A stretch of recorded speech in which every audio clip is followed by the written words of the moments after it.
For today's video guys ay magpapalit tayo ng coin slot. Ang coin slot na ating ginagamit ngayon ay piso lang ang kanyang basahin. At ngayon guys ay magpapalit tayo ng universal coin slot. Ibig sabihin pwede magbasa ng piso, 5, 10 at saka 20. Ito guys yung ating papalit para hindi na tayo magpapalit lagi sa ating mga customer. At ito guys ay babaklasin na natin yung ating lumang coin slot at papalitan natin ng isang universal coin slot.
At ngayon guys ay magta-try na tayo ng unang barya. Ang unang gagamitin natin ay isang piso.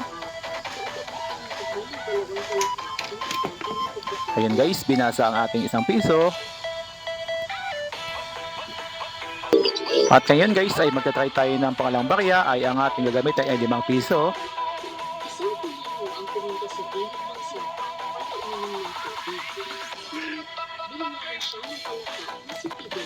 At ito guys, binasa yung ating 5 piso. At mamaya guys, magta-try tayo ng 10 piso. At ito naman guys, ay ating pangatlong barya ay 10 piso.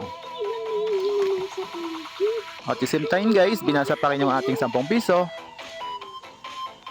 At ngayon guys, ay magta-try tayo ng baryang 20 piso. At ganun ka pa rin guys, ay binasa pa rin ang ating 20. Ibig sabihin, mapapiso man, masa 5 piso, 10 piso o 20 piso ay kayang basahin. Okay, thank you for watching.